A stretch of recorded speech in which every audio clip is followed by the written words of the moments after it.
All right, what's up, everybody? Thanks for coming in. This is really cool. I haven't gotten to do something like this yet, so I'm super stoked to be here. As you're all aware, we're here for a JBL masterclass featuring myself, Jauz. Like I said, I talk a lot. I'm going to try to do it as quickly and as concisely as possible, but here's what we're going to go over.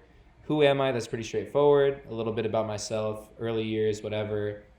And then there were three big points that I really wanted to touch on, which is how did you make it, the business side of things, and then just some stuff about music.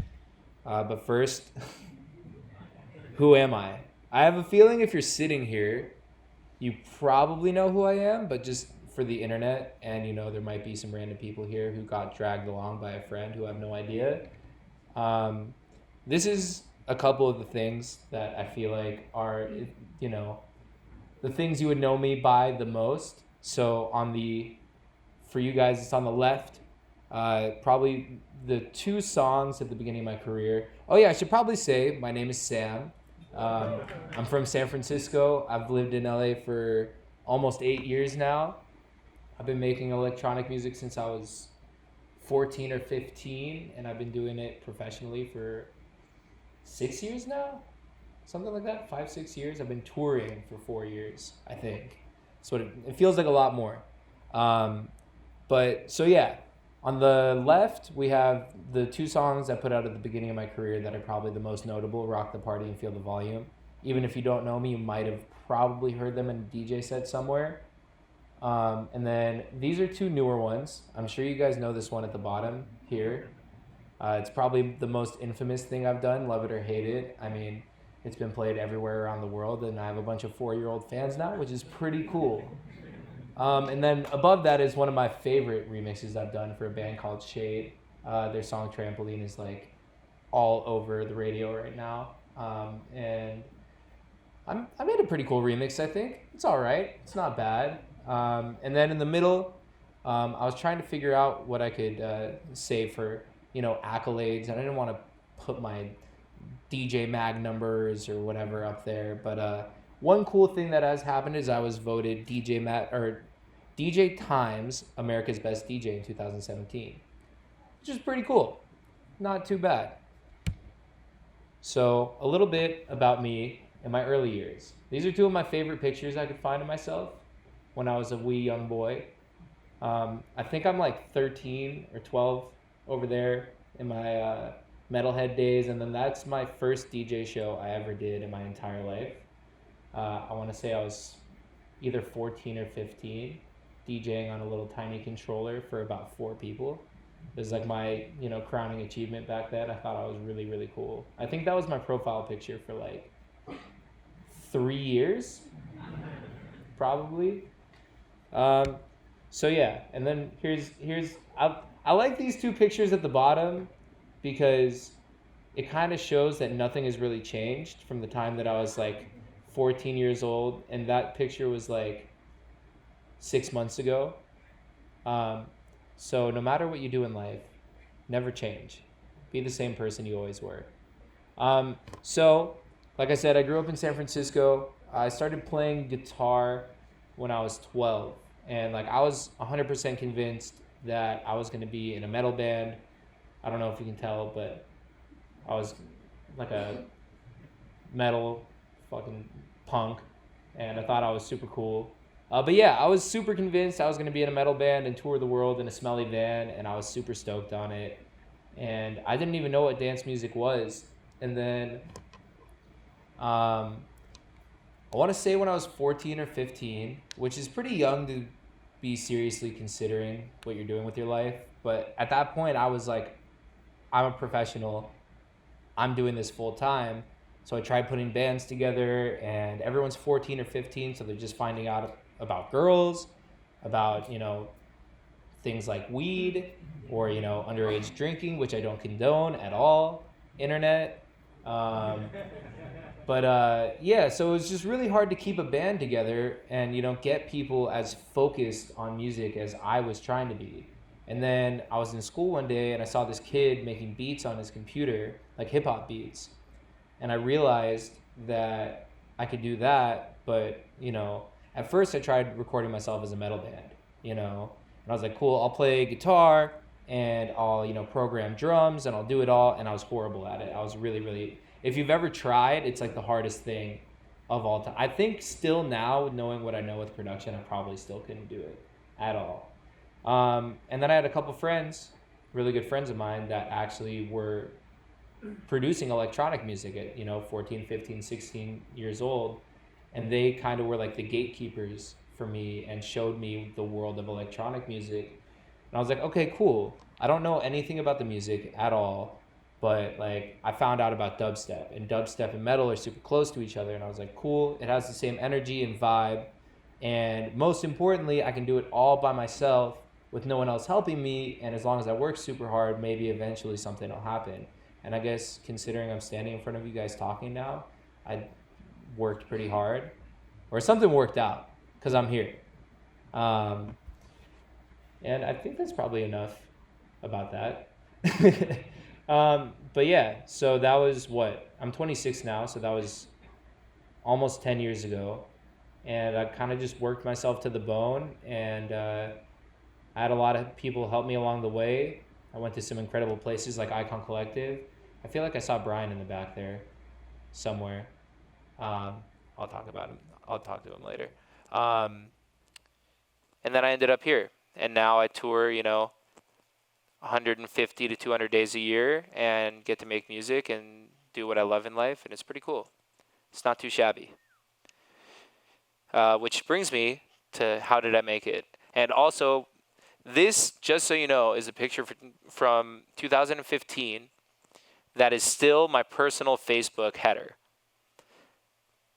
It's kind of sad. But it's still like my favorite picture of all time.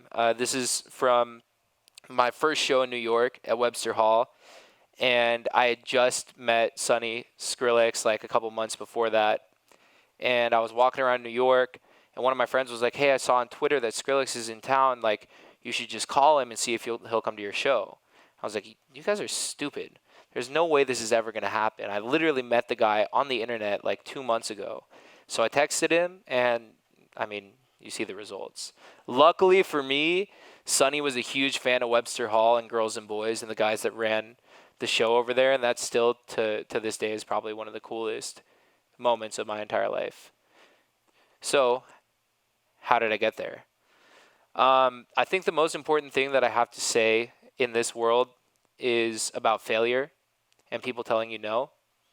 I think there's, and I was a big proponent of this myself, especially in the early years, but I think a lot of people try to, and it's not your fault if you do this, but I see it all the time. People blame external factors on why they're not getting successful. Corrupt music industry, everyone knows everyone, you pay your way in, blah, blah, blah, blah, blah, whatever. And in reality, you just have to get told no enough times and fail enough times that you realize that the problem is yourself. And from the age of, like you saw, I started DJing when I was 14, right? And I played, that might have been my second show, because my first show, I don't think there are any pictures from. It was a very similar situation, but I was playing this like high school dance party that one of my friends organized, and all the kids there wanted to hear hip hop, like it's just a regular high school dance. No one is going there expecting to hear anything besides pop music. And I literally got booed off stage. Like, I mean, no one was drinking because it was, a bunch of 15-year-olds, but like, I'm sure water bottles were thrown, stuff was thrown, and I was booed off stage maybe 10 minutes into my set. And I was just playing like crazy dubstep. I just had this I had this harebrained idea that like, I was just going to make it happen, and like all of a sudden it was going to be like a movie, and everyone's just going to be like, this shit is crazy. And like, that's not how the world works at all. But like, my point is, you have to have enough of those experiences to realize that like, and this is another thing I learned at Icon, which is the music school down the street over here in Burbank, North Hollywood. the only thing you can change is yourself. You can't change the situation around you. And all you can do is like work on, well, okay, I sent a song into that label and they didn't like it. Like, it's not their fault, like music is the most subjective thing in the world. Like, you could think something you do is great and someone else will hate it and someone else will love it. But like, if time and time again you're getting told no, you have to realize that like, you just have to keep working and it's just not your moment. Which also kind of gets to the no shortcuts shortcut, which, that's probably the biggest thing I get asked is like, is there any way, like, if I go to school, am I going to get there faster? If I do this, if I do that, whatever. And there's no shortcut other than just working harder than literally everyone else around you, A little bit later, I'll get into working smart and not hard, but I will say for the beginning of your career, like, there's literally no substitute for spending more hours than the next guy in the studio. Like, when I was going to Icon, it was a 9-month program back then. Now it's 12 months. And for the first 4 weeks before I started school, and, up to like, I want to say 18 months after I graduated, every single one of those days, I went to school, whether I had school, whether I was already graduated, whether I hadn't started yet. And I was there from like 10 a.m. to most nights 4 a.m., 5 a.m., 6 a.m. And I lived in Marina Del Rey, which was a 45-minute, 50-minute drive with no traffic, maybe a little bit less. But I was getting like 2 hours of sleep a night, which is not healthy.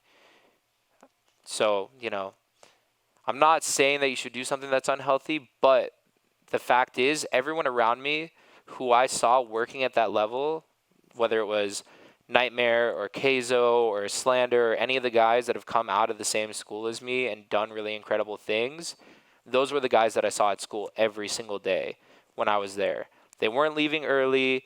They weren't showing up late. Like, they were just there and they were working. And you can learn everything in the world and you can have all the cool gadgets and you can have everything, but like, if you haven't put in the hours to understand how to apply them to yourself, then it really doesn't matter at all. And then I guess kind of, conjoined with that would be what I call the full dive, which is, and this is a tough subject because, this isn't something that everyone can do. And for some people, it's a lot harder than others. But the only other thing that I've seen, and it's kind of the same as what I was just saying, but the only time I've ever seen anyone really get to make it in music is when they fully dive in and fully commit. For me, that meant when I dropped out of college and decided to do music full time, before I even knew that I was going to end up at Icon or anything like that, I committed to, not going out, not going to parties, not trying to hang out with girls, like not do anything and just work and try to get to where I wanted to be in life. And, and this is kind of a shitty thing to say because, obviously now I'm married and I understand what it is to have a relationship and a person that, depends on you or you depend on. But a lot of people that I knew who had really incredible talent just like couldn't make that full commitment to working every single hour of the day. Maybe the person they were with, whether they're still with them or not, would have been supportive of that, but I understand why a lot of people couldn't be. I mean, literally like shutting, and I still deal with this with my wife all the time because of, when I'm in the studio and I'm working, like I'm away in my own place and, there's multiple days in a row where I'm gone for 10 hours, even though my studio is literally like divided like this, like our bedroom's here and my studio's here, but like I'll go in there and I won't leave. And that's just like kind of the life of a producer. And so I guess, having someone who is supportive of that is going to be really important. But back to this point is, whether it's a relationship or a job or whatever you need to do, being afraid of not having enough money or not, missing out on things that your friends are doing or a relationship or whatever it is, like you literally have to throw all of that away and just like, kind of steamroll yourself in one direction. And yeah, I don't really know if I have anything else to say about it, but like that, those two things are like the most important things. Like you could know nothing about producing music today, and if you apply those two concepts and do it in the right way, which I'll get to a little bit later, you'll find some sort of success. It's just that simple. And that's why I call it, the no shortcut, no shortcut. Because it is a shortcut, like if you're going around in circles like this and you're not changing anything that's going on, then obviously it's going to take longer than if you just cut out all the bullshit and you just go straight ahead. Let's see what's next. I can't remember. The business. Now we're getting into the fun stuff. So this is a picture from my first Fonda show that I did in 2015. It was like one of the first hard ticket, if you know what that means. It means I didn't show up at a club where people were already going to be there. It meant literally every ticket that was bought was someone who wanted to come see the show. So like I could have showed up and there were 0 people there. If you go to like, a regular nightclub on a Friday, there's probably going to be 30 or 40 people there who just have no idea what's going on. You know what I mean? So it was a big moment. In the top left, you guys are this way. Top right corner, that's my agent, Matt Rodriguez. Bottom right is Mo. And then these are a bunch of my friends. They're part of the business, I guess. And then there's Adam, who's in the back here. And Mo and Matt specifically, I've been with since the literal beginning of my career. Like 2000, Mo and I started working together in 2013, I want to say, like before anything had happened at all. And Adam's been with us for like 2 years now, but he's still part of the family. Thumbs up. And Matt is the same. Matt was my first agent ever, and he's still been my agent, and I trust those guys implicitly to do their jobs. And as long as I do my job and they do their jobs, like, we're good. But we'll get to that in a bit. Finding your brand. I feel like this is another question that a lot of people have, and I don't know if I have that much advice, because I'm a shark,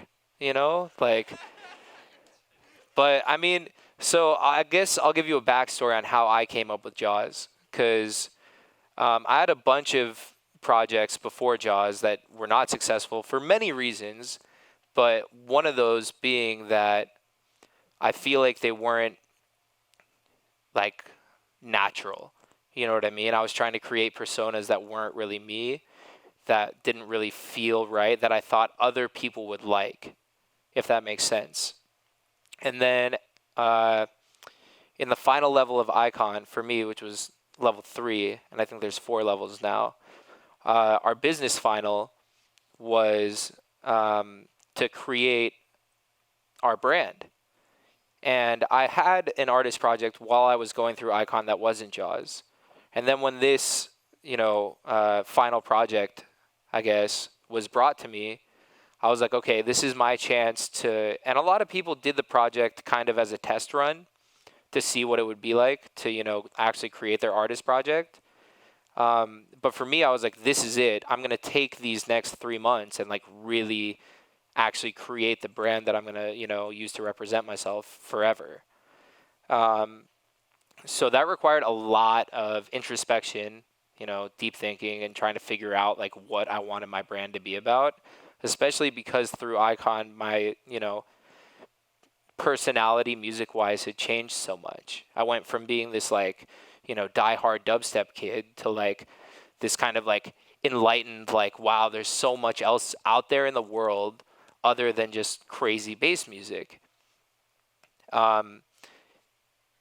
And I was drawing blanks literally everywhere. I couldn't come up with a name. I couldn't come up with a brand. I couldn't come up with a strategy, like nothing. And then I was talking to one of my best friends from home, and he said the word Jauz, which, and this is a story that if, you're a fan of mine, you've probably heard me talk about in an interview or something. But this gives it a little bit more insight because he said the word Jauz to me because it was a slang term at our high school. which, roughly translated to bullshit. And I thought it was like such a stupid word. I hated it while I was in high school. I thought it was so dumb. And then he said it to me, and I was about to like attack him for using this word. And I looked at it, and I was like, it's short, it's simple, it's an inside joke for me because I hate the word. People will think of sharks, and like I like saw it, and that was literally how the entire brand created itself. So that was like the starting point, and from there I just like ran with it. And I was like, I'm not going to find a better name than this. Like, I'm not, like, this is the thing that makes the most sense to me. And I just didn't even think about it from that point, and I just ran with it. So I guess the point of the story is, like, if you're trying to find the brand that represents you, you're probably not going to find it. Because when you're actively thinking about it, you're going to be thinking about, like, oh, well, is that going to look cool for other people? Like, are they going to understand that? There are so many questions, and it just, like, for me personally, it, like, rendered me useless. You know what I mean? Like, I literally couldn't come up with anything that didn't sound like any other name that I had seen on the internet. So the answer might be simpler than you think, if that makes sense. So right after that, which is my next point, preparation, time is money. I had a really good point for this that I wanted to drive home, and I didn't need notes, and now I can't remember exactly what it was, but I'm just going to go for it. Because it's basically the continuation of the story that I was just telling. In that business final, you had to create a 6-month, year-long, 5-year, 10-year plan for yourself, where you wanted to see yourself. And while I was doing that, because I had created this brand, and I was, again, for this project, I had to come up with a graphic design for it, whether you were doing it yourself or, paying someone else to do it, just like you would with a real business, with a real, artist project. I was doing all this stuff. I was setting up all my goals. I was trying to figure out what I wanted to do. And all the while, I was stacking music. And I feel like that, and even today, because I'm 6 years in, unfortunately, I don't have a giant bank of music sitting around from 2013 anymore to just, put out. But one of the most important things that I did before I ever put the name Jauz on the internet, anywhere, did anything, is I had like 20 or 25 finished songs done. And because I wasn't worried about, like, okay, I need to get the project done right away, I need to get the first song out, I need to get the ball rolling, I was like, okay, I have to take this time to make this huge business plan for myself, so I might as well just wait until it feels right and really develop this thing and really nail in what it is I want to do while I'm also writing all this music, finishing it, and putting it away for later.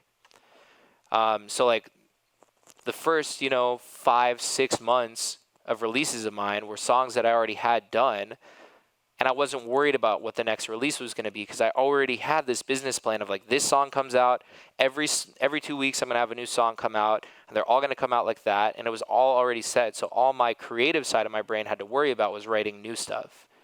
Because the most dangerous thing, and again, I deal with this every single day, is worrying about writing a song that's going to be your next big single. It's like the worst thing that you can do for your creative brain. And I know we're talking about music business still, and I'll get to the music stuff in a little bit. But yeah, I guess the moral of the story is, like, you can never be too prepared. And, like, just because, one thing is hot right now, or you feel like you have a couple really good songs and they're going to, not be relevant in the next 3, 4, 5, 6 months, like, it literally doesn't matter. Like, the longer you wait, the more prepared you are to, like, attack your project, attack your business, and I guess attack the music industry, in, like, the most effective way you can. Like, there's no reason to not wait as long as you humanly can. It's the same concept that Mo and I, at the beginning, before Matt, my agent, was even in the picture, it's the same thing we did with shows.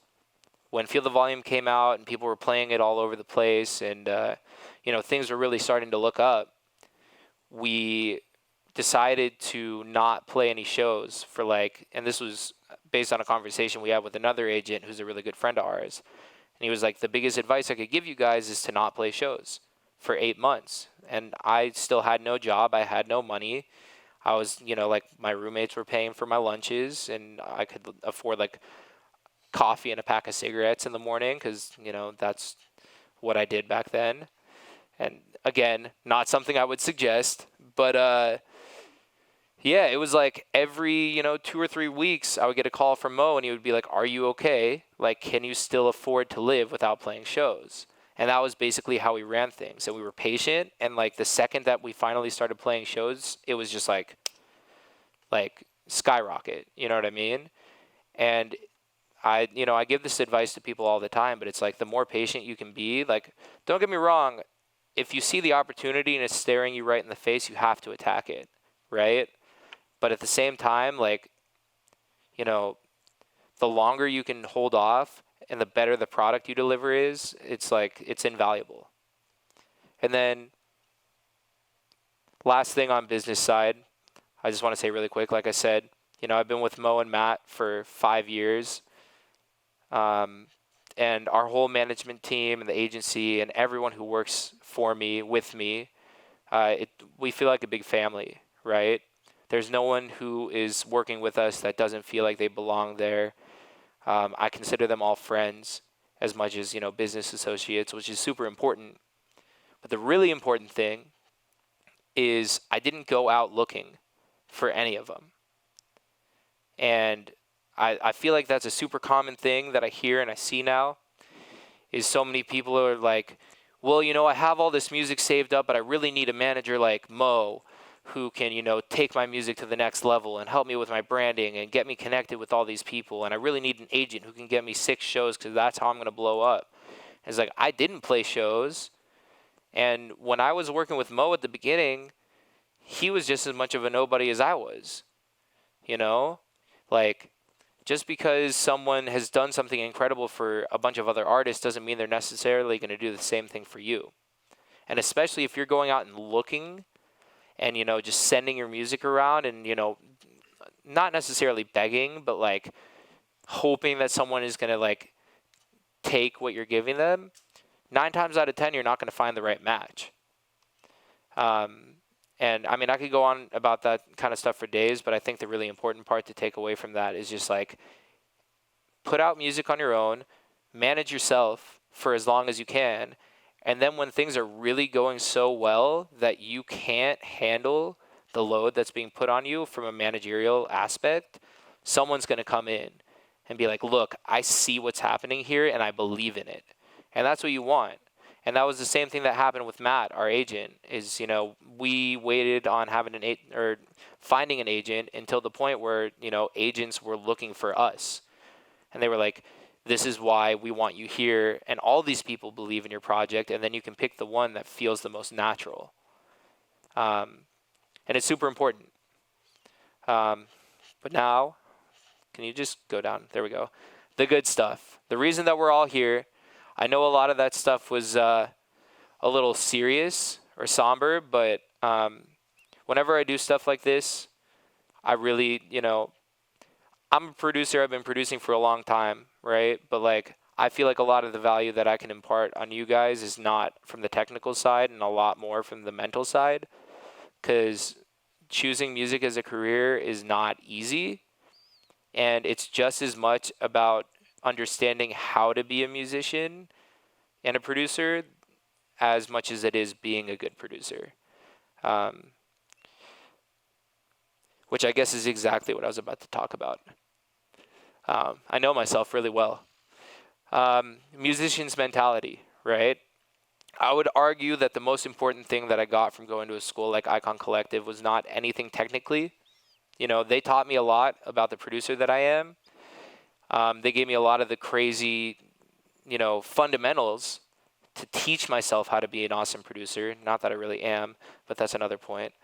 But there was a class called Art of Flow, which really taught you how to think as a musician and a creative person. And that was really the class that helped me open up my eyes and be like, okay, like, I don't have to compete with this person and that person, and I don't have to make one kind of music, and I don't have to do things the way that they were done before, because like I am who I am, and as long as I do exactly what I'm supposed to do, then I'm in my own lane, and no one else is going to be able to touch that. And that's the most important concept. I mean, don't get me wrong, if you have the opportunity to go to Icon or talk to Chris Wright, who developed the Art of Flow, it's, you know, it's life-changing shit. But the most important thing I can tell you guys from it is like to stay in your own lane. And I don't mean don't experiment with other genres or, you know, anything like that. It's really like find what makes you unique as a musician, as a brand, whatever it is, and just go that way and do whatever it is that makes you you. And don't worry about, oh, that person's popping off over there.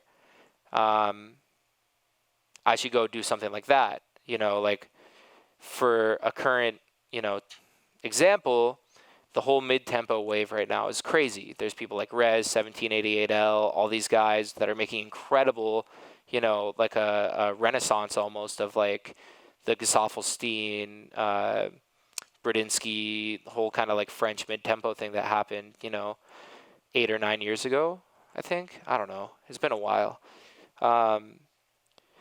But it could be really easy to be like, oh, so this kind of music is happening and it's going really well, and there's all these people that are doing this awesome stuff, and it's still new and it's fresh. So if I kind of transition myself over there, maybe I'll make it.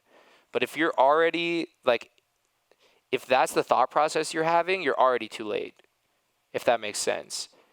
And not only are you already too late, but it's not what you actually want to be doing. So you're not going to make it as well as anyone else. And even if it sounds good, it's still not going to feel natural. You know what I mean?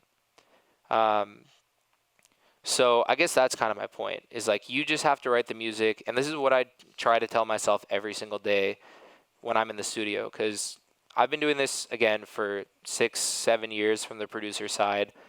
And especially at this point in my career, all I can see around me are the other people that are, you know, the people above me who are slowing down, the people below me who are speeding up. And it's really hard not to judge yourself against those people. But the second you start is when everything goes downhill. The second you're like, oh, this guy is doing something that's really popping and cool, like I should do something like that because, you know, I'm way bigger than them. And like, if I did it, people will like it. Like, that's how you lose. So it's like the entirety of my career, all I've tried to do is exactly what I want to do. And sometimes that's making house music, like, you know, rock the party, feel the volume, or whatever. Sometimes that's bass music, like dubstep, drum and bass, whatever. Sometimes it's more melodic stuff. But I never plan it around, you know, if something is happening in music that coincides with it. Because I made the Jauz project. I made all these different kinds of music. So people expect all different kinds of music from me, and that's why I did it that way. Is so that, you know, if I'm feeling like making house music, I can. And if, you know, a month later I want to make crazy heavy shit, I can. And that's kind of how I've tried to navigate this, you know, crazy, you know, I mean, with technology and with the way that everything is right now, music literally flips a cycle like every 3 months, in our world, at least. In pop music, it's probably a little bit longer than that, but I would say every 3 to 5 months, there's a new crazy trend that's happening that every kid is obsessed with, right? Whether it's rhythm, mid-tempo, before that, you know, future bass, hybrid trap, bass house, so on and so forth. And it's like there's going to be even more of those happening even faster.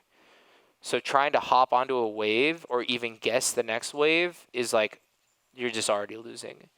So like, even if you're doing something that sounds like something that's already been done, as long as you're doing it the way that you do it and not the way that everyone else does it, I don't want to say every single person will be successful, because I don't want anyone to come to me and be like, you promised me, you promised.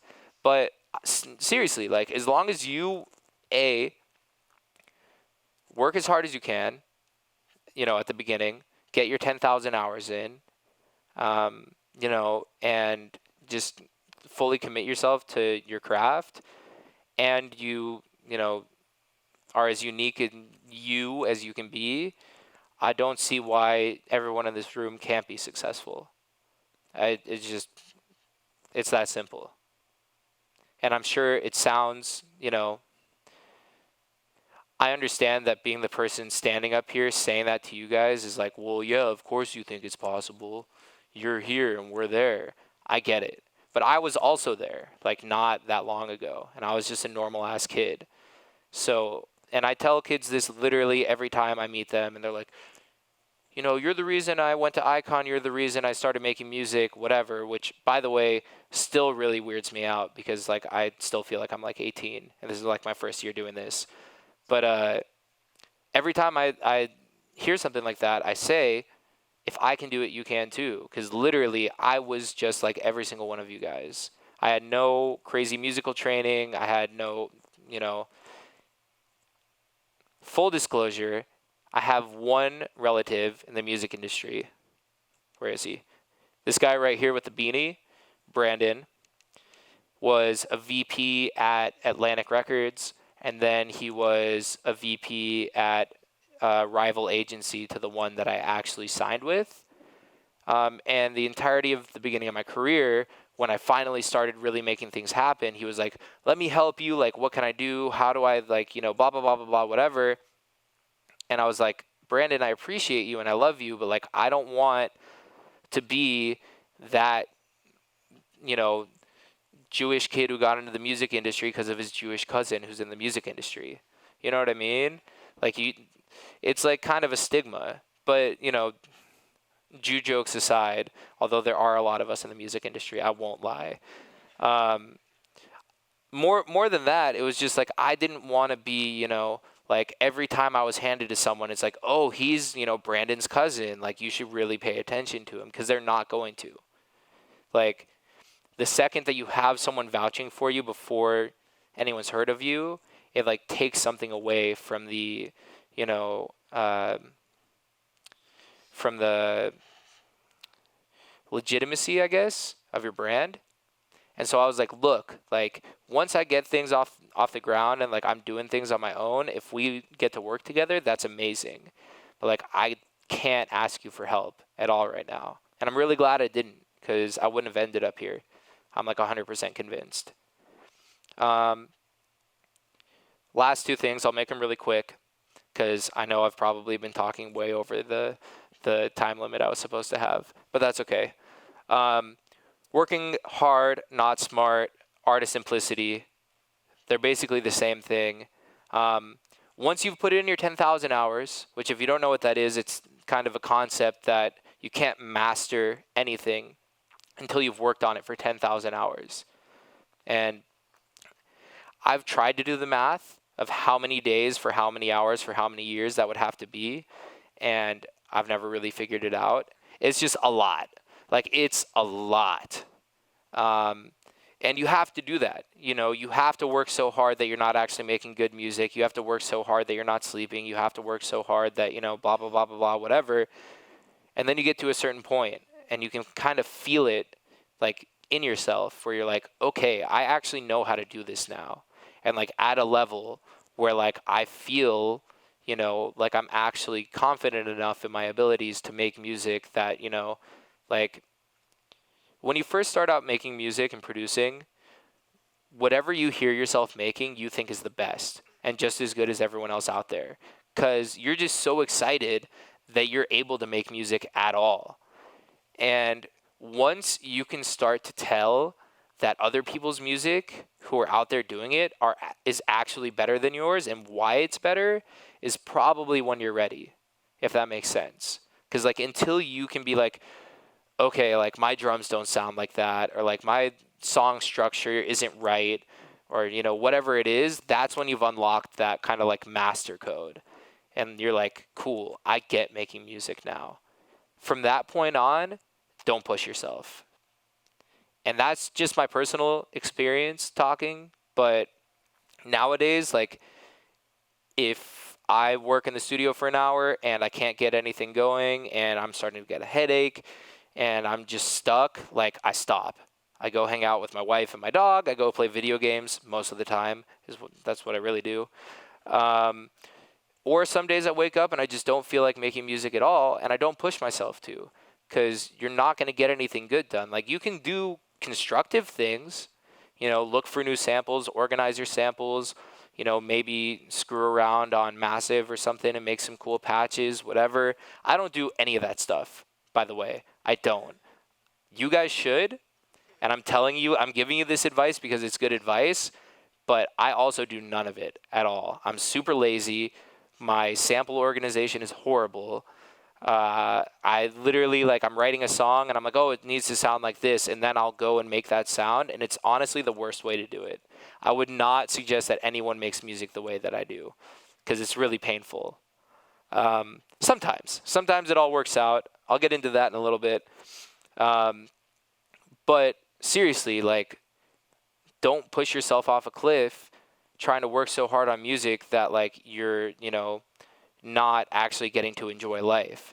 And I know that's super contradictory to what I said before, where you're like, I'm basically telling you not to enjoy life and to give all that stuff up. But once you've, given, that full dive and you've kind of sacrificed everything in your life for music, once you get to a point where, things are happening, or you feel, you're at that level, whatever it may be, you also have to go enjoy life to be able to make good music. And I know, even the words coming out of my mouth it's literally like the polar opposites, right? And you just have to find a balance of basically those two completely separate suggestions that I gave you and figure out what works for you. Because basically, I can only give advice that I've experienced, and this is exactly what I experienced. I sacrificed everything, made the full dive, worked so hard I couldn't, see straight, whatever. And then I got to a point where I realized that I had to slow down and treat making music the way that I did when I was 14. Where it was like, if I wasn't having fun making music, I wasn't making music, Like, it is my job, for sure. And hopefully for all of you guys, it's your job, or it will be your job. But if you treat it like a job, like a 9 to 5 that you have to go do, you're going to start hating it real quick. And if you hate making music, how are you going to make good music? It's like really simple. Like, if you're having fun and you're enjoying it and you're really excited about it, it'll probably end up being good. And if you hate it and just want to get it over with so that you can put it out and, make some more money, it's probably going to suck. So that's my, okay.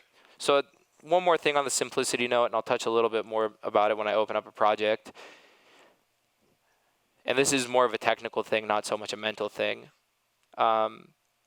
Everyone is super worried, especially at the beginning of making music, that you have to, layer all your synths, put all these different things in there to make it, exciting and, whatever. But, like, I've literally written a song with 11 tracks. Like, 11 tracks. It didn't end up that way. I think the final track count was probably more like 23, let's say. But, like, I was happy with the entire song, start to finish, with 11 tracks. And that's including a track for drums, a track for hi-hats, a track for snares. Like, 6 of those were just drums. You know what I mean? So it's like, you can literally make a great song with nothing. So, and again, this is something that I learned at Icon that helped a lot, but it's like, back then I didn't get it. They were like, you want to work this way and not this way. I was like, that's stupid. Then the whole song sounds like it sucks. But, like, once you start making music the right way and you, like, build a song out from start to finish and you write it like a song instead of a track, you can, like, actually write things you're super happy with without having to put a ton of shit in it. But then also you want to make stuff exciting, so you can go back once the song is written, add some effects and, do some automation or whatever it is. But, like, at the end of the day, like, if you, let's say you're on a new computer and all you have is Ableton Suite, right? So you don't have any VSTs, you only have like 20 samples or whatever it comes with. Like, you could still make as good of a song as if you have all this crazy stuff that you've spent 4 years downloading or buying or whatever.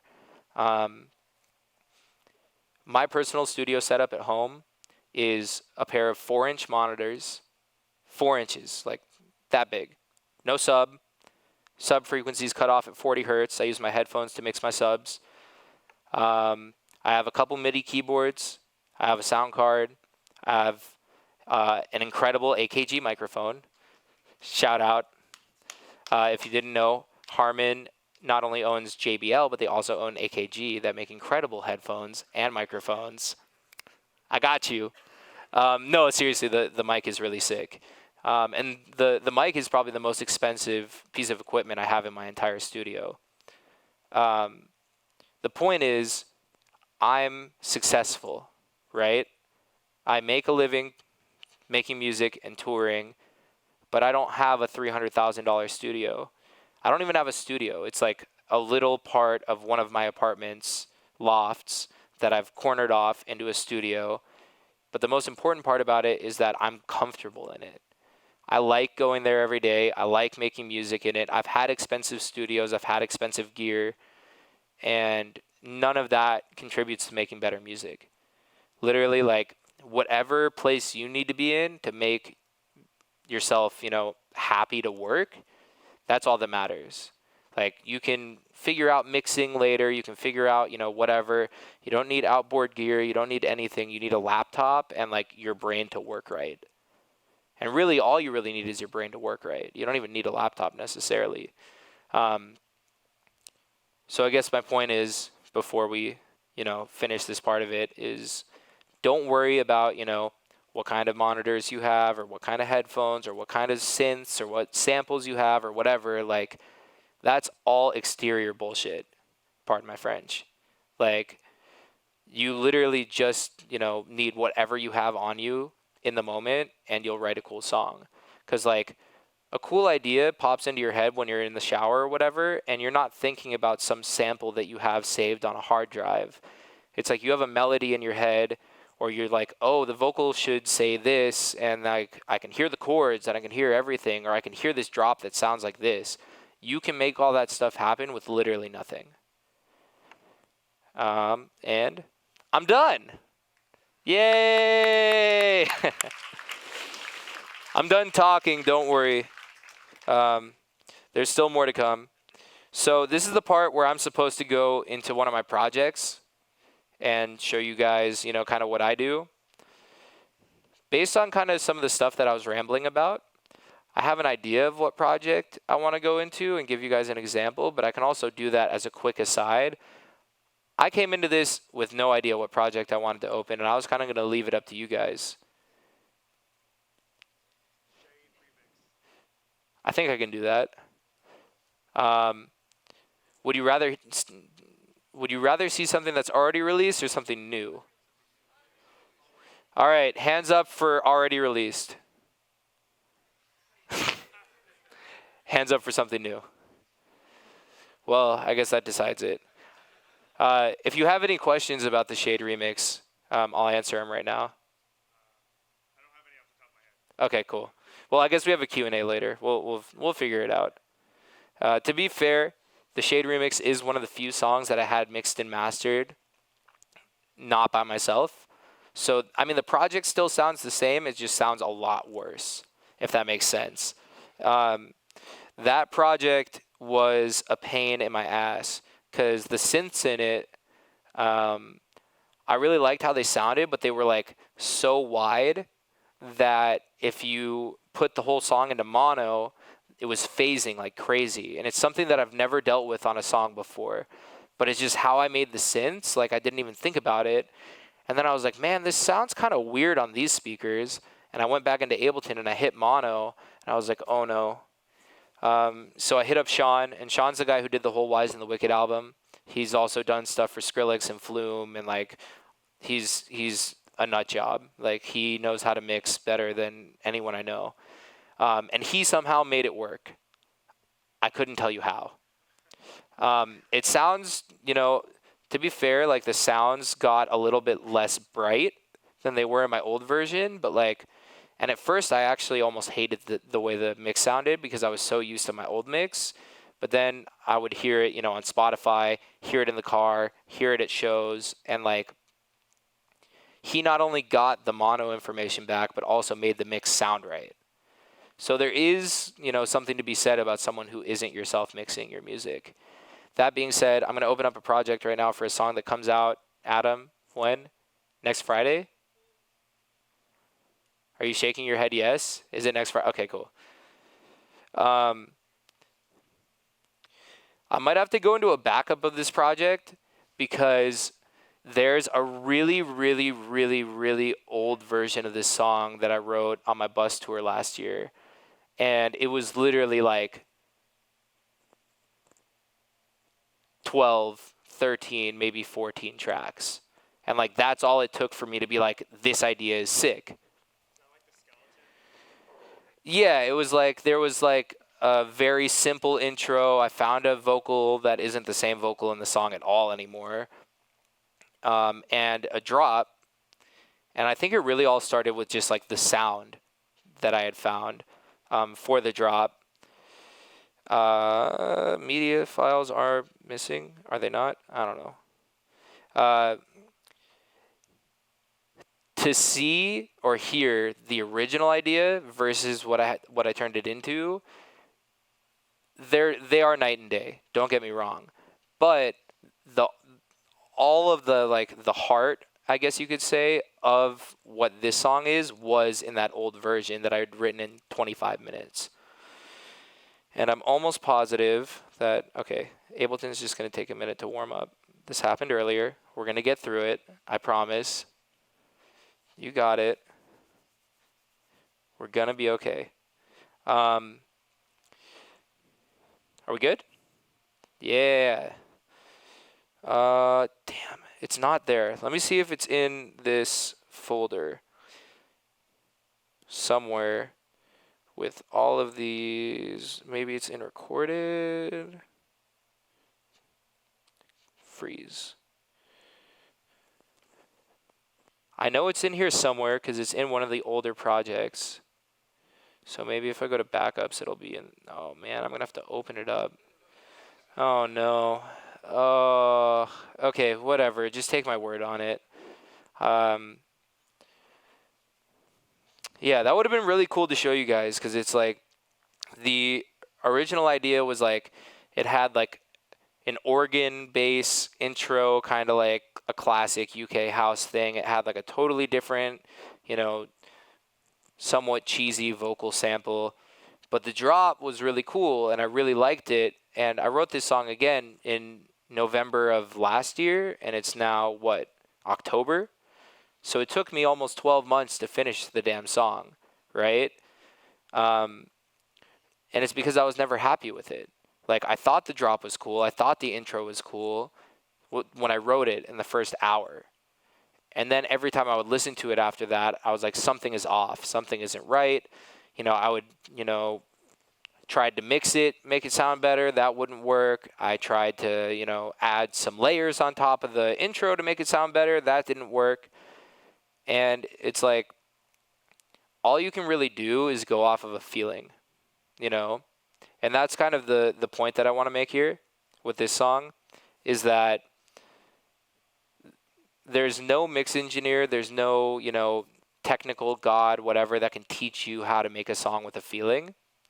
And one of the big problems for me about someone who isn't me or Sean mixing my music is if you mix music too well, a lot of the times the feeling and the energy are gone. So I don't mix, again, I do try every day to get better than I was the day before on a technical side. I try to make better synths. I try to mix cleaner. I try to EQ more. I try to not slam my limiters as hard. But again, at the end of the day, if it doesn't feel right, I'm going to do things the wrong way until it does feel right. Because your mix can sound so perfect and so crispy and so beautiful, and you play it for 1 million people, and they're like, wow, that mix down was incredible. But what about the song? Because there's no heart anymore. You've literally mixed the heart of the song away. So I would rather that my song sounds worse than other songs, but feels better, if that makes sense. So when I'm in the studio, when I'm mixing and mastering, finalizing my song, I'll make sure it's, a certain, it's not too loud and it's not too quiet, and I'll, compare it to a couple other tracks, but not necessarily for how clean they are. But I'm like, I know this song, like when you hear it on a system, people go nuts. And it's not even because they know the song, it's because the song feels that way. And so if I can match that like energy and that feeling, then I'm happy. That being said, a lot of this song not feeling right was because I had the mix sounding horrible. So, there is something to be said about, knowing what you're doing technically. But I'm going to shut up now and just play the song. And I haven't really heard it on these speakers. I don't know if you guys are like me, but every time... No. It's not going to be too loud. It's fine. We have people in the back making sure your ears aren't going to explode. But maybe my least favorite thing to do on the planet Earth, which is ironic considering I DJ for a living, is play new music for people. Like, crowd of 10,000, 15,000 people is cool. 100 people sitting in a room staring at me while I'm wearing a Steve Jobs headpiece. A little bit more nerve-wracking. But yeah, so this is the single coming out on Friday. It's called Get to Me.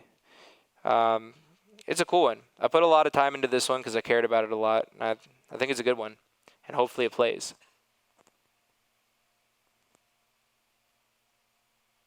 Hopefully it plays. Okay, no, that's right.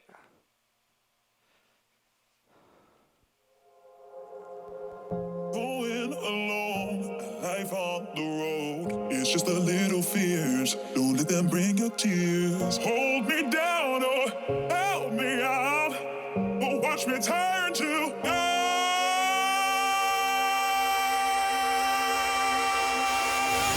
Tell me now, what is it all worth? You can say what you want, they're just words, they might hurt, but we're all made out the same dirt. We've just been blowing, we all still fall down. What is worth it? You can say what you want, they're just words, they might hurt, but we're all made out the same dirt. You should've known much better, you don't hold my ground. You'll never see me let go.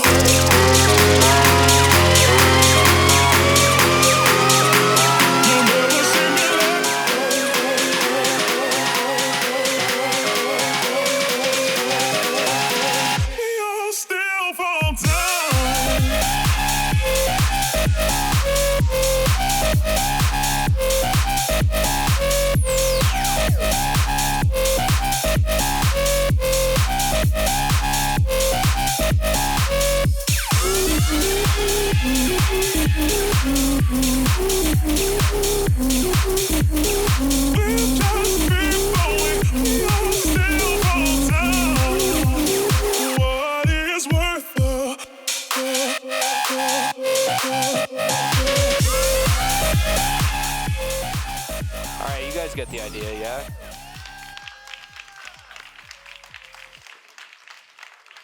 And that's all you get. That's it. Is my mic on? Oh yeah, you can hear me. So, honestly, I don't really know what I want to go through in this project because it's gone through so many iterations that and I feel like I've deleted most of this stuff, but I feel like there might still be some old goodies in here somewhere.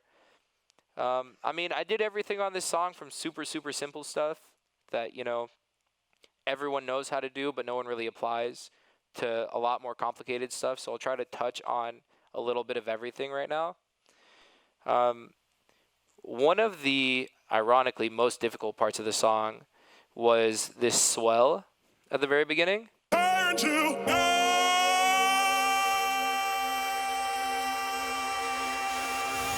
Tell me now. It's a lot harder than you think to fake, I guess, an orchestral swell if you don't know anything about making orchestral music, at all. But the real, simple fix was I started off with this.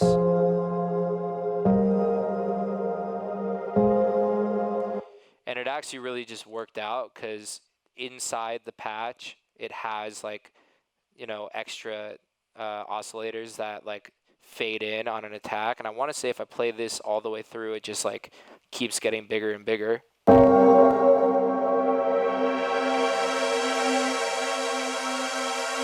I think I automated like one or two things in the plugin, but they were already macros that were there on the preset where it was like, make because it's like a filtered pluck and then strings, right? And so I changed at the beginning, it's like the strings are super filtered, and all I really had to do was make the strings drag out a little bit longer and open up the filter, and it did its job. And then I just kept stacking stuff on top of it, even though I told you that you shouldn't layer your shit a bunch of times. There's a few situations where it works out.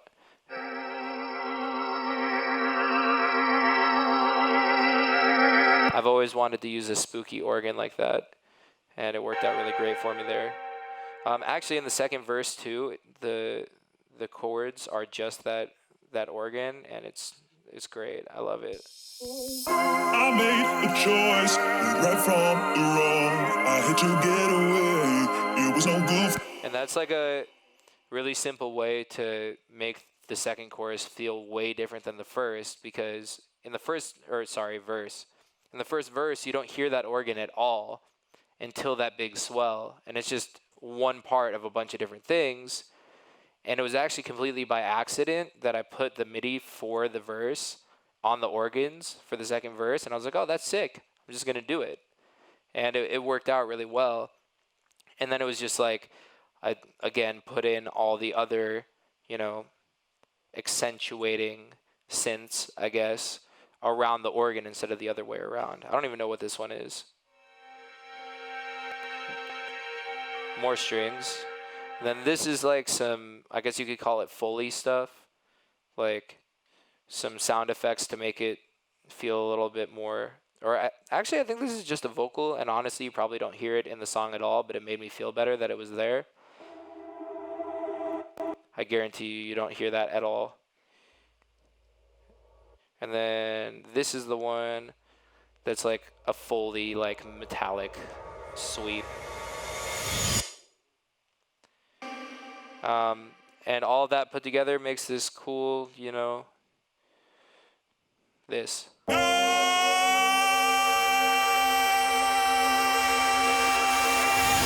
Tell me now, what is it all worth? Pianos. I don't know about you guys. Pianos are probably my least favorite instrument to put in a song ever. This is like one of few songs that I have that actually has a piano in it, because I can never get them to sound right. And honestly, I think I probably spent more time with these damn pianos than like anything in the entire song. I want an A-B for you, just so that, like, let's go to like, there's a lot of versions of this. New master, play. Yeah, this is a good one. Is there a wave of that? Of course there isn't. Why would there be? So let's make sure. Quick Ableton tip for you guys. If you're ever trying to reference other songs, and you feel like no matter what you do, the other song is way louder than yours, it's because what am I trying to say? You're sending the other song that's already mastered through your mastering chain. So you have to go in and click external out, and then that way, whatever song you're referencing is not going through your mastering chain and just getting sent straight to your headphones or your speakers. I didn't know that for a very, very, very, very, very long time, and I was very confused. I could not figure it out. I swear, maybe it was like, 3 years ago that I figured that shit out, and it made me so frustrated that I didn't think about it before. So if you already knew that, I'm sorry that I'm going through the basics with you. If you didn't know that, don't feel bad, because I didn't know it until like not that long ago. Okay, so pianos.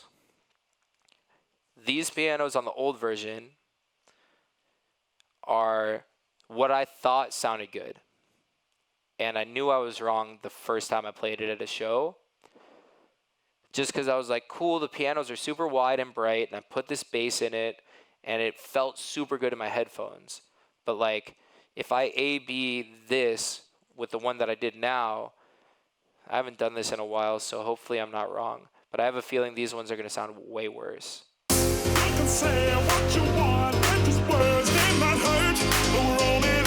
sounds like a normal piano. That piano you like can't even hear, right? And like, there were two pianos layered. One was mono, one was wide. I was using all these plugins to try to make the piano sound good. Like, I would literally, drag on all these things and like, piano bright preset, cool, sick, done. And like, honestly, at the end of the day, I just had the wrong piano sounds. And so I just spent a long time. I even downloaded new plugins, just trying to find the right piano sound for the song. And I want to say one of them is one of the originals. So I had that one. That one sounded really good. It's I want to say it's Alicia's Keys, yeah, which is probably like one of the most standard plug-in, native instruments, piano, like everyone go to, right? And that one is kind of there for a body, which is weird because it's actually wider than the other sound. And then this is the one that took me forever to find, and it just took one of my friends telling me again and again and again, just go get yourself the M1, which is like, if you don't know what an M1 is, it's a hardware synthesizer that was super popular, and I believe that maybe it was in the 70s, but definitely in the 80s. And it had like every fire preset because I mean, you can tweak stuff, but like they were all like sounds on like chips, like cards that you would plug in to the hardware. And that's how you would get new sounds. So like, like Thriller and like all these crazy songs from the 80s, so many of the sounds are from the M1. But specifically, it has incredible piano sounds. And it wasn't until I finally went and downloaded this that I found the one that I was happy with. And like, I barely EQ'd it at all. This is actually kind of cool here.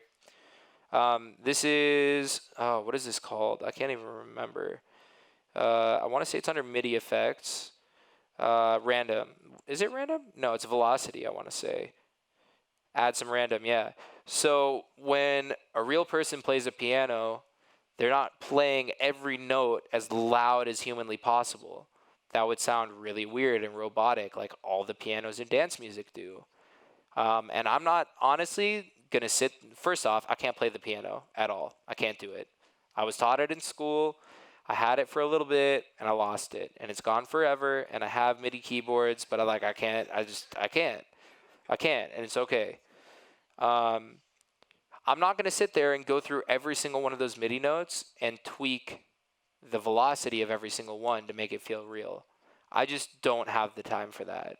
Like, I really don't. No one has the time for that. Some people will go in and do that, and that's their shit, and they love it. More power to you. There's a lot of stuff like that in producing that I don't do. Like, I'm not a crazy, like, Virtual Riot level, like, mixing god or, like, Serum god, Like, I'll use presets and tweak them until they sound right. And, like, they won't sound anything like the preset that they were, which I'll get into in a little bit.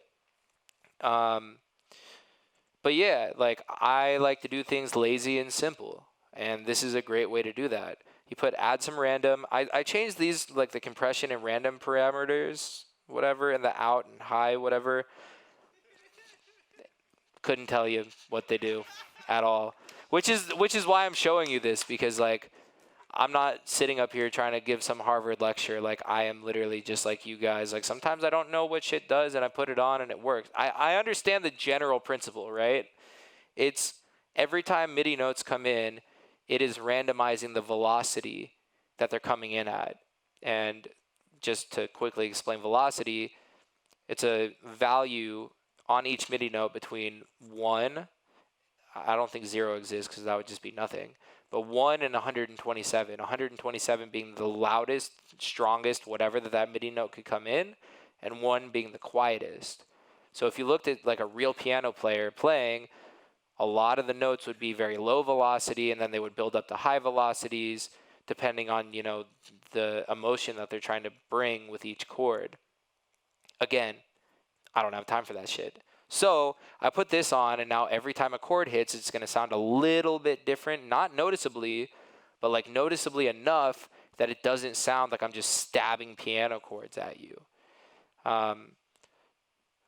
Whether it worked or not, I don't really know, but I hope so. To me, it feels a little bit better than when I take it off. Like, let's give it a listen.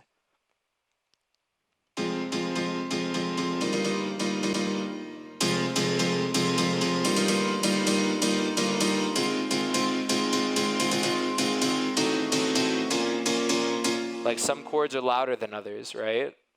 And like, to be fair, I could have probably dialed this in a lot more and made it so that it was like not so cut and dry. Like, some chords are way louder than others, some chords are way quieter than others. But like, in the context of the whole song, it worked. I'm not going to touch it. It's fine. Plus, the song is already submitted and it's coming out on Friday, so there's nothing I can do about it. And then I have this bass line that is, I don't even know what this is. Come on. Oh, right. It's there. Some random Native Instruments thing. I just wanted a bass line that wasn't a piano. And I filtered it and filtered it and filtered it to make sure that the piano was the star and not the bass. Because the big problem in the one before, if you listen, the bass is like way up here and the pianos are like over here. You know what I mean? So I needed to completely flip that. And that's something that I've been teaching myself or reminding myself to do a lot recently, is like, instead of just trying to make everything louder and saturate the crap out of everything, it's like, okay, this sound isn't the most important. So like, I'm going to cut frequencies out of it so that the sound that is most important is the one that, you know, sits in the mix. I have that problem with hi-hats a lot, because you want your hi-hats to be super high and shiny, but like in this song, the hi-hats are actually not as bright technically as the drop sounds, because I wanted, when I had it like that, the drop felt super weak. And, you know, like a song of mine like Feel the Volume, where the drop is like all low end, or like, you know, low, mid, bass, whatever, like that wobble doesn't have much over like 800 hertz, you know, frequency wise. So like the hi-hats have all the room to play around in the vocal, to be in the high end and, you know, steal the show. But in this, it was like either the hi-hats were, you know, right in your face, or the drop was. So it was an easy pick. So all I really did was, where the hell is it? I'll get there eventually. Drum bus, cymbals, no, hats.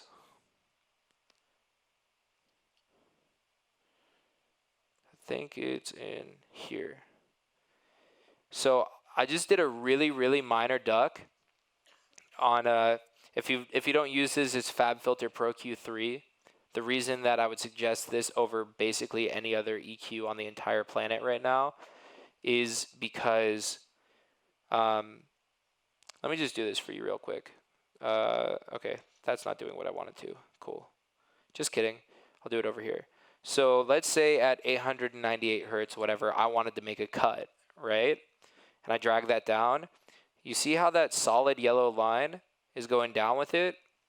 That is just like a cut. Like if you did it on Ableton's EQ8 or any other EQ ever, it's just like a normal cut. Now, if you notice, this yellow line is completely straight across the whole thing, but you can see there's like these little curves, you know? Like there's a little dip there that's in red, there's a big dip here that's in blue, a little one here that's green, and it's dynamically EQing. And what that means is if none of those frequencies that I've selected are playing, it's not going to cut them out. But once the EQ sees those frequencies come in, it'll start EQing. So it's a really, really cool way to be able to cut out tons of horrible frequencies. Like a lot of my synths will start in like one octave, like lower, and go higher, or higher and then lower, like in this song. And so when it's in a higher register, there's a lot of frequencies that aren't as bad in the low end, that because I was cutting them out on the lower version, the higher version feels thin. There's a million different applications for it, but basically I don't want to have to cut out any frequencies if I don't have to, right? So dynamic EQing like this, like I'll play them and you can see the bands moving. See, it's like only bouncing when those frequencies are hitting. And like I literally almost never EQ without doing that now. Because like sometimes you take out a big chunk of a sound and it sounds like crap because you took those out. But like if you're only taking it out when that really like aggressive frequency like this, no one wants that, right? But like if I had just cut that out because of like, you see how like the blue like rolls out? It's not just like a straight cut on that one frequency and that's it. It's always going to have a little bit of crossover. So even if you're like the smallest portion you're trying to cut out, you're still going to be cutting out other frequencies around it, and those could be good frequencies, like the ones that you want to hear. So then you always get into this battle. I would always get into it of like, well, do I cut out the bad ones or do I leave it because then the good ones are getting taken away? And this is completely erased that. So I don't even have to worry about it anymore. I can just literally EQ as much as I want, go nuts, and like it's fine. Because like as long as that bad frequency isn't there already, it's not gonna worry. I wish I had a cool analogy for what it's doing, but I don't. I'm just really excited about it because I started doing this like 4 months ago, and this plugin's probably been out for way longer than that. And it just took me, my stubborn ass this long to be like, oh, this is how you should do things. Wow. But it honestly, like, it's changed the way that I make music. So I figured you guys should know. But yeah, so back to the original point, all I really did was like a tiny shelf, low shelf on the high end here. And that paired with these little cuts that I made, I realized that you can't see me pointing to my screen with my finger. I'll use the mouse. This one is obviously just like one bad frequency. This one is like some muddiness. And then this is like the real cut. Even though it's not that substantial, because it is high-end information, it's easier to cut out a lot of it by just doing a little duck. And that was all it took for like the hats to kind of sit back and let the drop really do its job. And the other thing is, because I had let the hats kind of shine in the old mixes, I was cutting out a lot of the high end from the synths. Because I was like, oh, this is too much high end information. If you have too much, people's ears are going to bleed, whatever.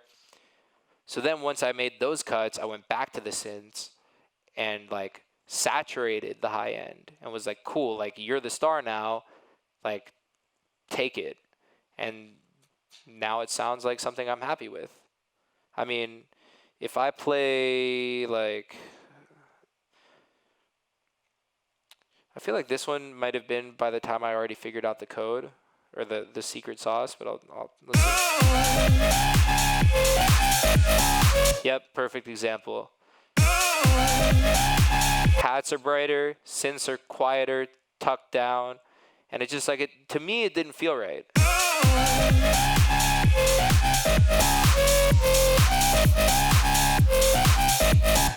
That, to me, and I could be wrong, you guys are hearing it way better than I am, felt like everything was in its place. You know what I mean? And, like, I'm not looking at analysis charts. I'm not, looking at, graphs like, oh, my low end is here and my high end is here and, like, I have to balance, blah, blah, blah. It's not worth it. I literally just try to trust my ears, and to be fair, it took me a long time. But, like, once like I know it feels right, because like every step of the way through this song I knew that it wasn't right, and I knew I was getting closer and sometimes I was getting farther away, but I always knew it wasn't there. And then the second that I finally found it, I was just like, okay, it's there and it's done. And then I sent it to Adam and it was a done deal. But like I guess the point is like mixing is a lot simpler than it needs to or can be a lot simpler than people, especially like myself, make it. You know, it's really at the end of the day like just volume battling. You know, certain things being too loud, certain things being too quiet. Kick drums suck. I hate them. They're the entirety of all music and the only reason that people dance, but god damn it, do I hate them so much. I went through probably 45 kicks on this song before I finally settled with the original sound that I had in the original version. But I did a lot to the kick to make it feel right. So like right here is the original kick that, and by the way, wow, I missed a whole point here. And it's a pretty big one. This was one of the songs on, and some of you might know about this, some of you might not. God, when was it? I think it was like the very beginning of this year, the very end of last year. I woke up one morning and my brand new MacBook with all the stuff on it that I just transferred from my old MacBook was dead. And because the way the new MacBooks are made, I couldn't salvage anything from the hard drive, and I hadn't backed it up yet because I had literally done the PC to PC transfer like a couple days before, and I was like in the middle of like trying to get shit done. I was in the studio. I didn't really have my backup drives situated like I do in my studio now. Everything gone, and this entire project was one of them. And all I had was a balance of the MP3. So I literally sat here and remade the entire song. And now I really wish I had that original idea. Because, it would be such a good payoff. Because, like, if you listen to the old one, the synth in it was, like, way detuned. Like, it was, like, a full key away from where it was supposed to be. And, like, I couldn't hear it back then, but now I obviously hear it. And, like, it was just, everything was awful. So remaking it was actually the best way for me to salvage the song. Because, like, when I was working on it in the old project, I was, like, you know, trying to add things here and there, and it wasn't working out, and I couldn't figure out why it didn't feel right. And then losing the project and having to remake it was actually, like, the best thing that happened to me for this song's sake, I think. But anyways, now to the shitty kick drum. For some songs that would work. For this one, it sounded horrible, like, so bad.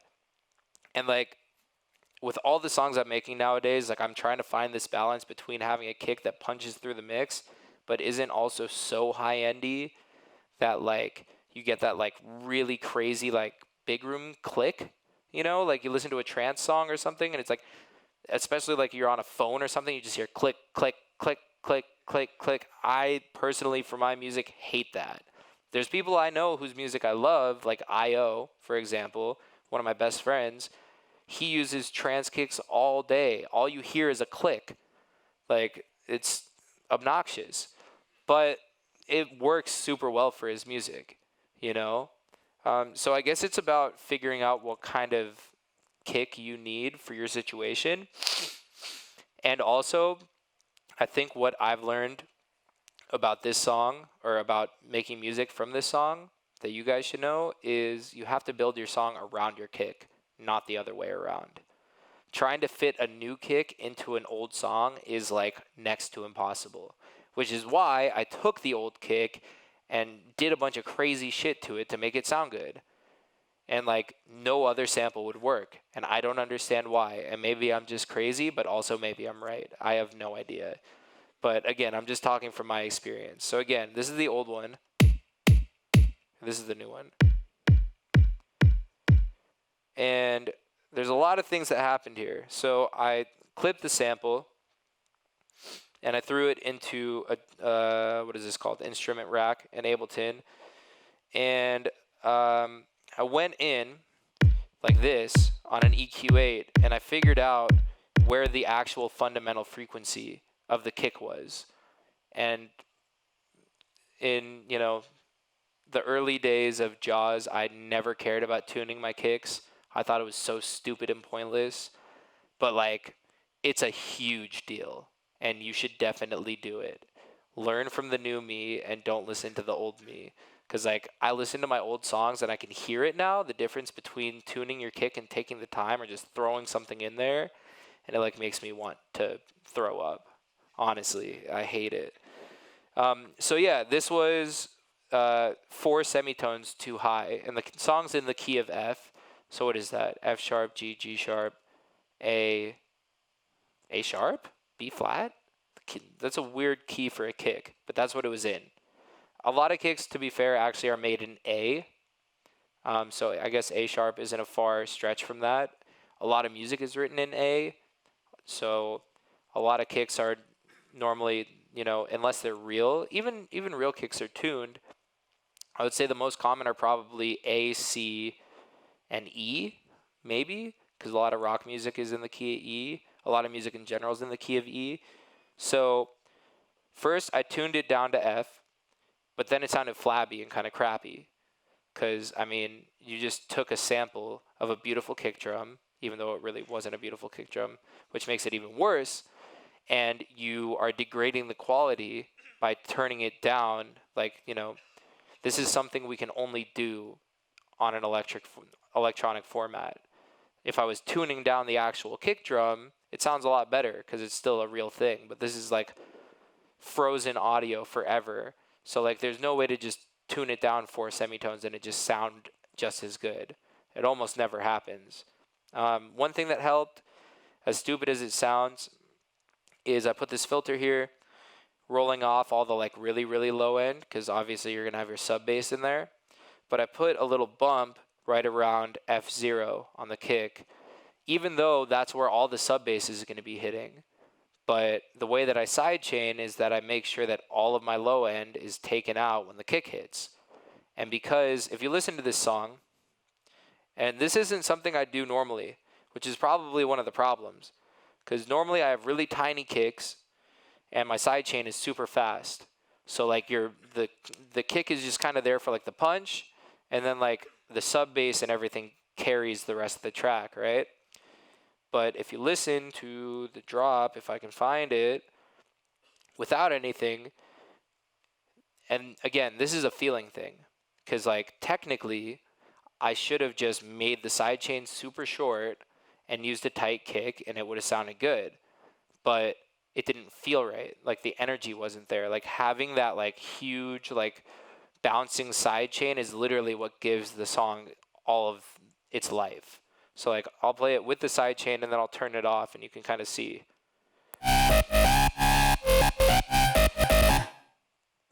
It doesn't sound like that. That was Ableton going a little crazy. Let me see if I can, oh boy. I can't really turn it up much more than that. See, I told everyone that my CPU wasn't going to be a problem, and now it's being a problem. I did this to myself. Here. Let me see if I can do this real quick.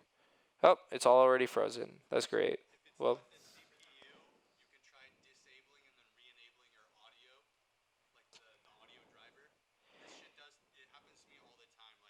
see, I learn something new every day. Yeah, well, it's because we're doing the screen capture and all this stuff, so the computer's running a little bit harder than normal. I'm just going to play it again after I gave it a break, because the whole song played fine. It was just freaking out for a second, so. There you go. There's huge gaps in there where there's nothing happening, right? And I had a really small kick on the song before, because again, that's how I normally work. And that it just sounded so stupid. There was this tiny little kick with no low end, and then nothing, and then this crazy wave of bass and sub and everything. So I realized it was the first time in a while that I had to actually use a kick that had some real low end punch to it, and dial it in so that the second that the kick ends is when the sub and everything comes back in. And it wasn't easy, but just to prove the point, here's it with no sidechain at all. Or is this one a quicker side? No, it's the same thing.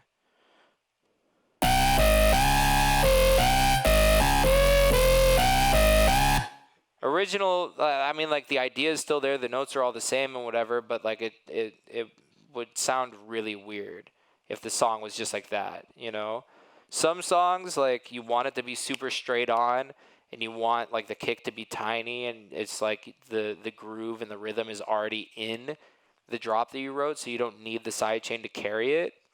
But like this song, Feel the Volume, Rock the Party, a lot of those songs, the sidechain is like what makes it have that groove. Without it, it would just sound like really weird and flabby.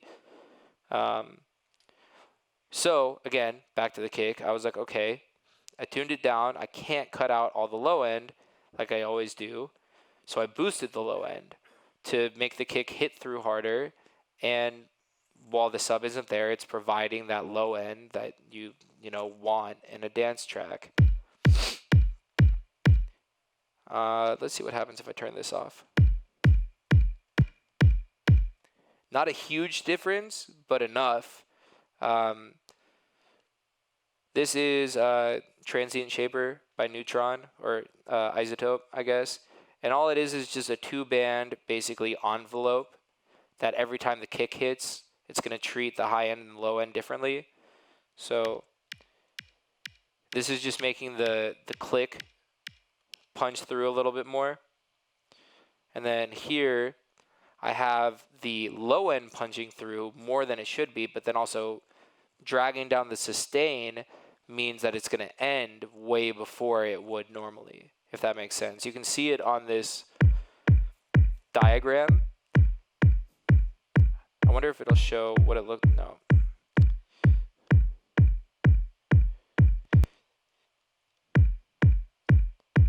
It's hard. You can't see it visually, which would have been nice, but it's like I sat there for a while dialing that in.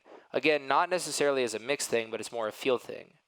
Like I could have probably brought up like I don't know what they're called, like an oscilloscope or whatever it is, where like you can see the kick and all the other frequencies and like see exactly how long the kick should be and blah, blah, blah, blah, blah. But I just kind of sat there and tweaked with knobs until it felt right.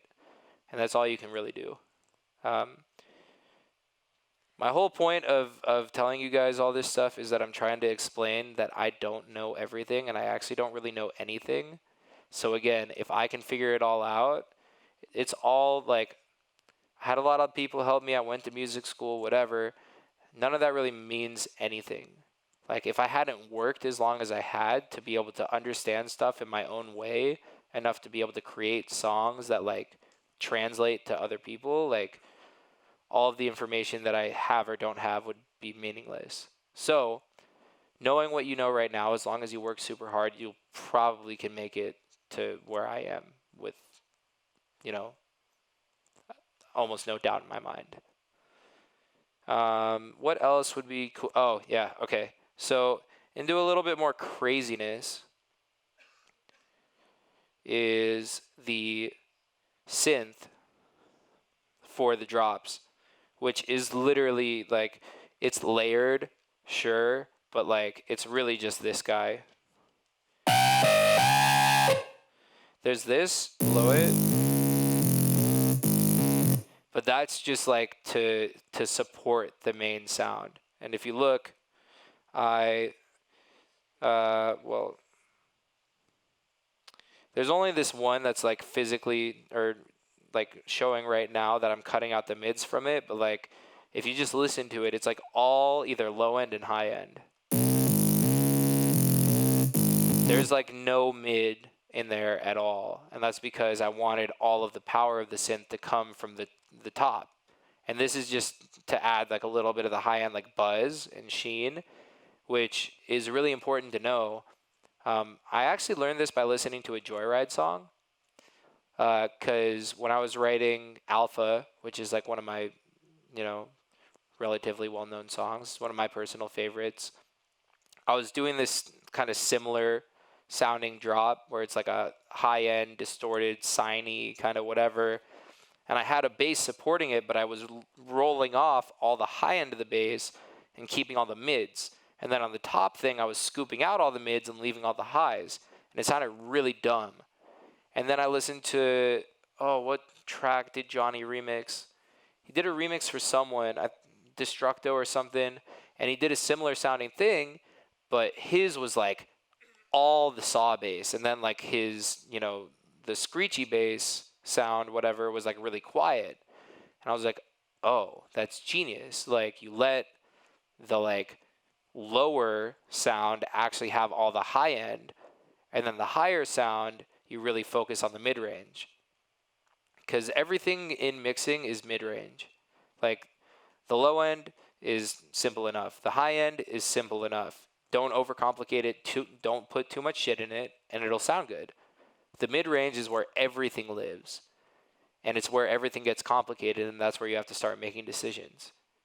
In my mind, at least.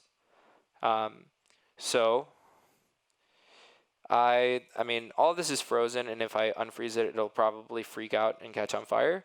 So I'm not going to. Actually, yeah, I am. I totally am.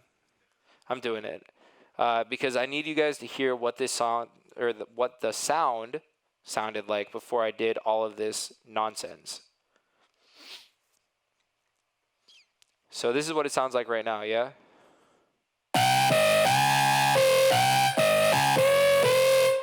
Sounds good, but it doesn't sound like really complicated.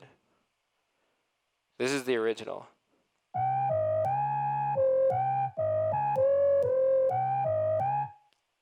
Like, that was what I was like, oh, this is cool. And the original version of the song, like, it didn't sound much better than that. It's this crazy patch that I found in this thing called Bassmaster, which I love. This thing is like, if you've ever used Nexus before, Nexus is like a preset only VST. It's probably not as commonly used in today's producers as it was when I was going to Icon, but it used to be the standard for dance music. But the big caveat with it is that you weren't actually making sounds. They were all samples. It was a sample-based synth, like a Virus TI or something. So all you could really do is use cutoffs and modulators to change the sound that was already there. That's what this is, but only for bass sounds. There's some really crazy bass sounds in there. There's some really simple ones. And this is the one that really stuck out to me. If you've heard the song I did with Zed's Dead called Shake that came out not that long ago, same sound. Same exact sound. I've used this on like 5 or 6 different songs and just processed it in different ways each time. And like, I mean, I think I have some like weird little loops over here I can show you that are all this same song. Yeah. I made like 5 different versions of the Baby Shark drop with this same sound, I think. Let's see if it plays. Same sound. Those two sound pretty similar, but it doesn't sound like this. And it doesn't sound like Shake. So you can use the same sound a bunch of times. Oh, wait, you know what other song it's in? The one that I put out before Shake. With Axel Boy called I Dare You. Same sound, processed differently. I literally used this one patch on like 3 different songs this year, and if I hadn't told you that, you probably couldn't tell, unless you're smarter than I am, which, to be fair, isn't that hard to do. But yeah, I mean, nothing I'm doing here is that crazy. Erosion, if you work on Ableton, is your best friend. It makes things that don't have high end have high end. Like, I mean, let's see if I can turn off all this stuff besides just the erosion.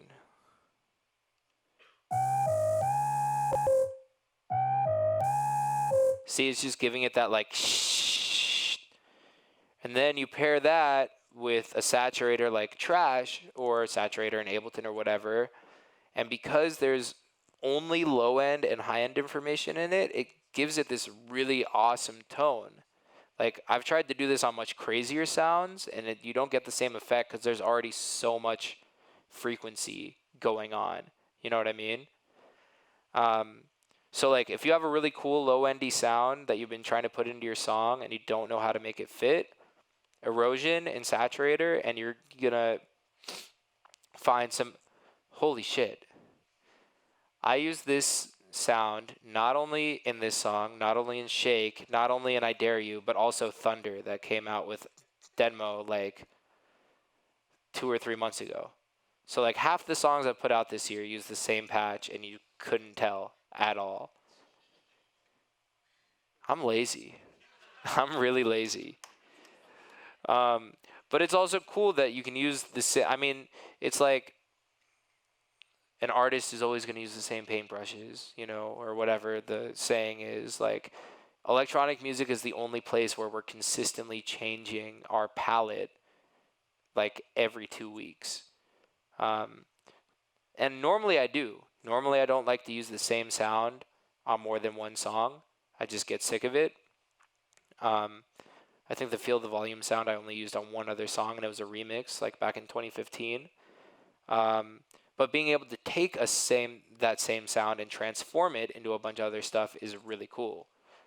And that's where you can kind of start getting creative with stuff. So all this stuff is kind of boring. Erosion.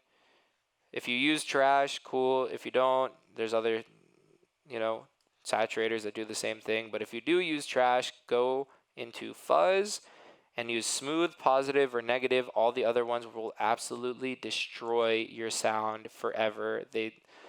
If you can figure out how to use like anything in like distort or drive or faulty, like, you're my hero, because I cannot. Those are the only ones. And I didn't use this plugin for a long time because I couldn't figure out how to make it work.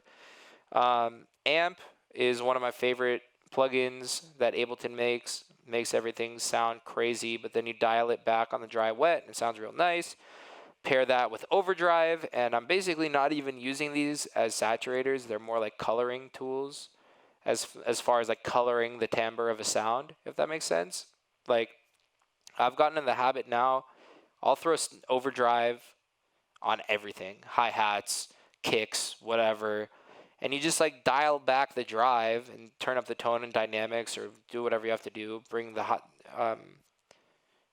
eventually you bring the dry wet down, but you leave it at 100% and drag this little guy here around until you find like the sweet spot of a sound, you know, and then dial down the dry wet until you can barely hear it, but it's completely changed the way the sound sounds. The way the sound sounds. That's tough to say. And then I used a tight reverb on this. Did I? Is it tight? So it's a little bit bigger than the reverb that I put on the entire group. I normally like to put like a really, really big tight reverb like this.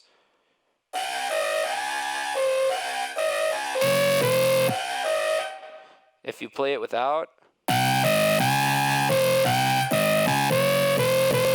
again, I don't know if you can tell the difference out there at all. But when I was making it in my studio, pretty much every song I make, I put a reverb like that on the entire group, because it, like, not even as a reverb, but it like just kind of gels the whole drop together, so that even if sounds are totally separate from each other, they still feel kind of like cohesive, if that makes sense. There's just a couple EQs on the reverb there. And then me doing that same thing with the Fab filter. I even brought up the high end here. That's surprising. I guess it sounded good. I normally don't do that.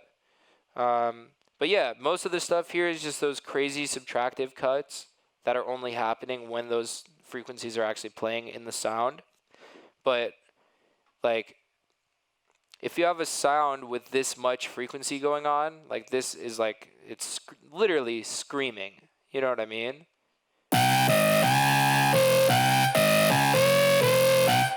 And like, I'm not even doing enough that you really hear a difference, but like, it opens up a lot of pockets frequency-wise for other stuff to fill in. And it's like, the more you do subtractive cuts like this, and I can't believe that I'm saying this stuff, because I've watched so many YouTube videos, I've been in so many classes at Icon, I've had so many people who know more than me tell me, all you have to do to make your stuff sound better is use a bunch of subtractive EQing on everything. And I always thought they were full of shit. And now here I am telling you guys to use a bunch of subtractive EQing to make all your stuff sound good. But like, I guess the big problem I had with it back in the day is I didn't know how to subtractive EQ properly. And so I was cutting out way too much stuff. I was cutting out way too much low end. I was cutting out like core fundamental frequencies of sounds, whatever. And honestly, I could go here and explain to you why I made all these cuts and whatever, but honestly, at the end of the day, you're not going to figure it out until you figure it out for yourself. Because obviously, I got taught it a bunch of times, and I didn't figure it out until like 4 months ago. And here we are. So just do it, you know? Get in the habit of EQing a lot and learning when you're ruining stuff and when you're not ruining stuff. And then when you're not ruining stuff, keep doing that. When you are ruining stuff, stop doing that. It's really simple. It's super straightforward. But I think that's all I have to show you guys, unless I know we're getting into like a Q&A right now. So if you guys have any like project specific questions, I guess I'll take those ones first. Guys, give me some volume. Make some noise for Jauz.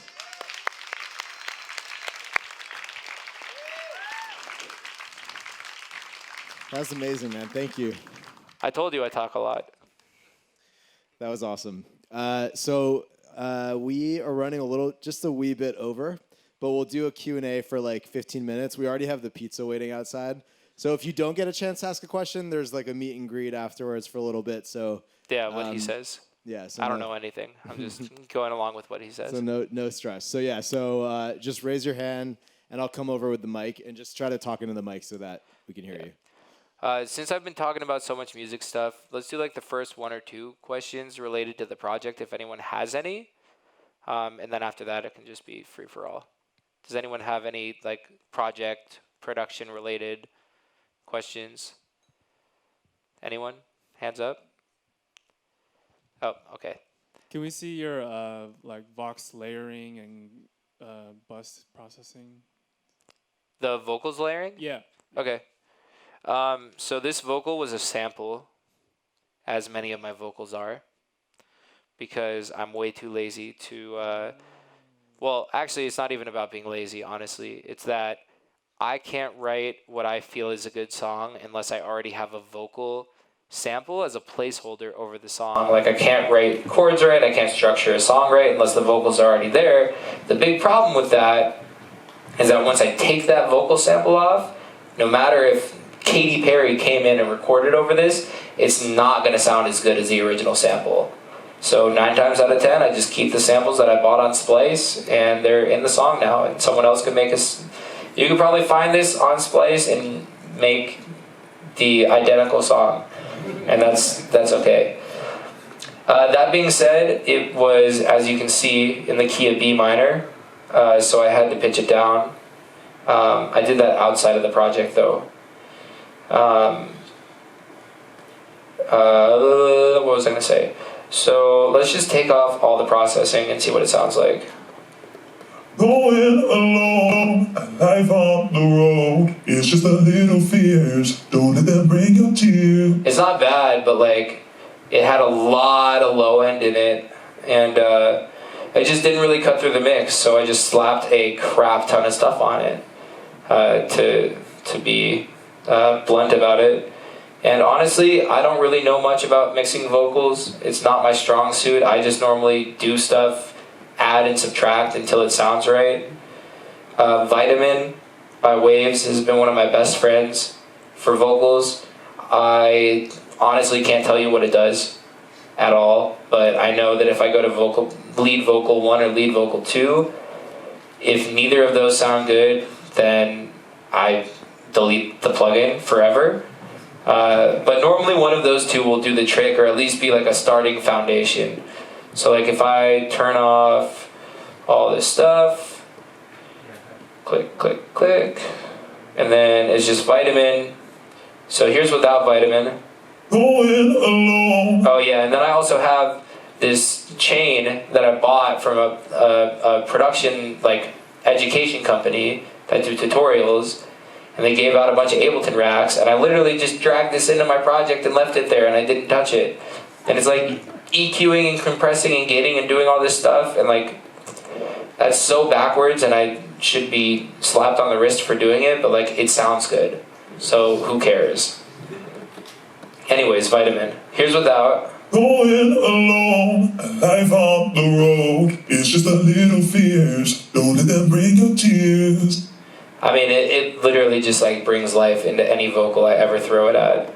It's cutting out a bunch of the low end and just really like sharpening the like high end sibilance, I guess you want to call it, of the vocal.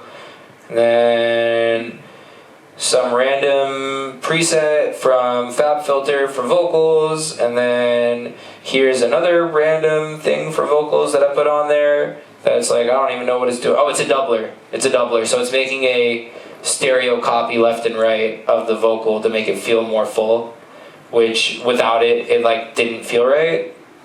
Again, it's a feel thing. Then this is a compressor that I probably don't know what it's doing. It says up front. And then I have this cool plugin called Animate that I just got the other day that literally does like a million different things, and I just have it, you know, like put in a little bit of sauce into the vocal, and that's about it. And honestly, that is about as technical as I get with it. So it's like 9 times out of 10, like if, you know, find presets that save vocal, and if they sound good, keep using them, and if they don't, then don't. But like, it also comes down to having a good starting like source, and it's like, it still sounds pretty good, you know. It was just about taking it to the next level. Yeah, I don't do any bussing, crazy reverb, none of that stuff. I guess that's one thing that I could probably talk about is, because I'm not classically trained, and because, you know, what am I trying to say? The way that I do my reverbs, which are in here somewhere, aren't they? Did I just like not put a reverb on this vocal? I know I did. Where is it? Oh, it's at the very end. Okay. So this is how I do all my reverbs. It's basically like creating a bus, but like on the channel, if that makes sense. So it's like, I have my reverb at 100% wet, and then I make a group with that reverb. I make 2 channels in that group, and one channel is dry and one channel is wet. So it's the same difference as sending your vocal here to a return track. You know what I mean? I just like doing it on the channel. It makes more sense to me. And it lets me do cool things like this, where like the vocal is, or the reverb is kind of quiet, and then when the vocal stops, the reverb swells in. So like this.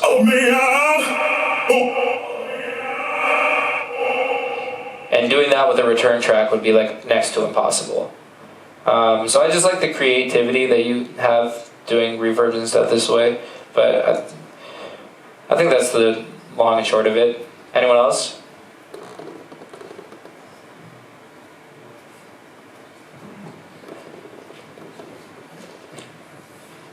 Do you usually mix and master your own stuff, or do you usually outsource to other people for that? If you asked me like 2 years ago, I would have said, yeah, I always mix and master all my stuff, and I think anyone who doesn't is stupid. That being said, since then, I've had an entire 23-track album come out that I did not mix and master myself. And like things like the Shade remix and Baby Shark and stuff that Sean has mixed. That also being said, Sean is the only person I trust to mix and master my stuff at this point other than myself. And even now, I still like, I only go to Sean to mix and master something if I absolutely can't finish it myself. Because like I, still want to keep learning, still want to get better, and B, like, I just like, when I finish something on my end, I know that the energy and the vibe is there. Whereas where Sean is one of the best mixers in the world, I still have to fight with him back and forth to get the vibe of the song back into it once it sounds right, technically, if that makes sense. Mix and master your own shit. Don't let anyone else do it for you until you're very, very, very far down the road, because you're otherwise just going to be missing out on, you know, invaluable information. These 2 dudes up here have been waiting this whole time. I'll just ask a quick question. Yeah, no, you're good. Yeah, first of all, thank you for sharing all of this. This is very appreciated. My question goes back to like the earlier days. Okay. So when you were like building this catalog of like 20 songs, Yeah. did every single song feel to you like this is the best thing I've ever done, or were some songs like this is okay? Because that's something I'm thinking a lot about. Well, I hate everything once I finish it. Like, I already hate this song. I hate all the songs I put out this year. I hate it all. So it's kind of a loaded question. But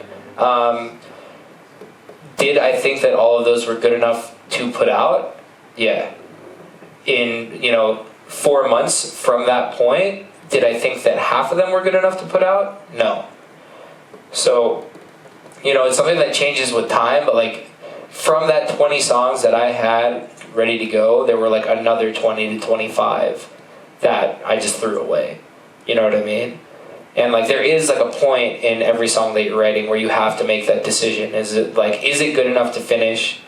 Or like, am I going to be stuck on this forever and it's not even worth it because it's not that good? And that's like the most powerful thing you can do, is decide that something isn't worth it and throw it away. Because whatever you make next is going to be better than it anyways. It's just like, it's literally like science. Like every time you make a song, it's going to be better than the one before it, whether people on the internet think so or not. Thank you. Yeah. That wasn't a stab at the internet, by the way. That was just advice. I love you, internet.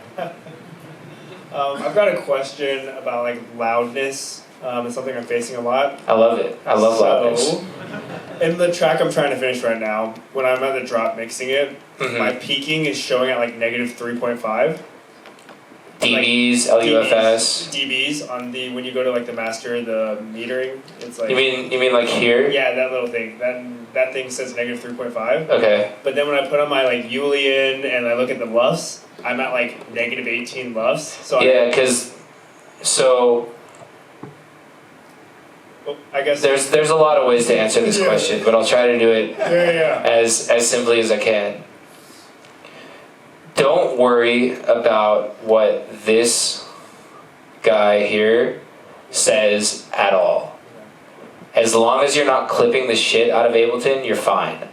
The way that Ableton was built is that it's a digital audio workstation. It's not, like, until you go out through the master, it's still digital audio, and digital audio has no headroom, unlike real audio that was recorded and mixed in Pro Tools. One of the things that you're afforded with that is that you can clip every single channel in Ableton as loud as you want, as long as before you go out of the master, you take a utility and put it on there and drag it down. I do that all the time.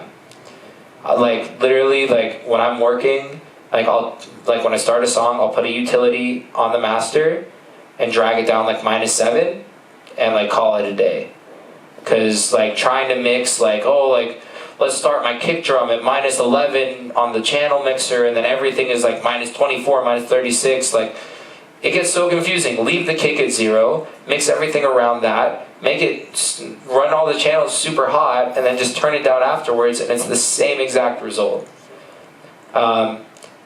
So then, to the analyzer you're talking about, LUFS and the volume meter on Ableton are completely separate things. Until you're like really like slamming the track and mastering it, your LUFS are going to be super quiet. It's just, that's the way it is, especially if you're trying to stay under a certain volume on the master in Ableton. Because if it is at 3.5 on Ableton, that means you're not even hitting 0.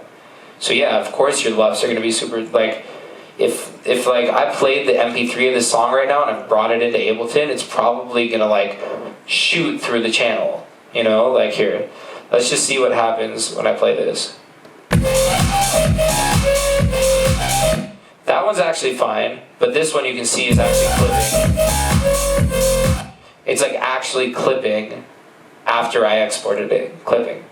It's not going to clip speakers, it's not going to clip anything, but when I bring it back into Ableton, the channel shows that it's technically overly loud. Like it's clipping the channel or whatever. So your track has to be, at 0, and then you start limiting and stuff before, having a loudness meter is really going to mean anything. I guess if I could ask one really quick thing, is like I know I have to increase my gain by at least like 10 dB Right. at minimum. Right. But if I'm already like at negative 3.5, if I add 10, I'm gonna go way over, right? So that's where Right. I'm kind of like. So what you want to do is, well, are you already mastering or are you just mixing? Mixing. Then don't worry about your loudness, because all the loudness and stuff is going to come from the master. Like with the utility taking the whole track down 7 dB, Yep. I'm normally trying to have the channel, like the master channel before mastering, hit around 4 dB. Okay. So you're like in the right spot. Yep. But once you start, adding like an actual limiter Yep. and dragging the threshold down and getting the whole volume to 0, that's when loudness starts to matter. And like, are you compressing it too much? Are you limiting it too much? Whatever. Cool. Thanks, man. Yeah. When you're making your kind of like dubstep-ish oscillating sounds, do you focus on finding the sound you want first, or the rhythm you want first, or just fuck it, whatever happens, happens? Both, all, 3.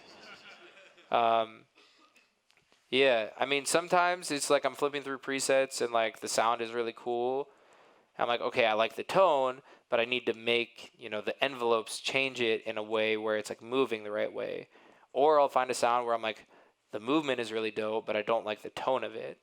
It could really go either way. I guess it's just like every now and then, like a preset will like get me excited.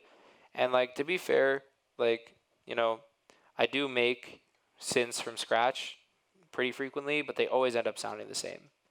So like, it's way more efficient for me to go through a bunch of presets and get excited about one tiny thing from a preset, even if I've completely, by the end of it, changed, like, I'm trying to think of what a good example is, but like, there are so many of my sounds, especially in the early days too, where the sound that ended up in the song could not be farther from the original preset, but it was because of how the original preset sounded that I got excited about it, started tweaking the knobs, went down the rabbit hole, and came out with that sound that it ended up being.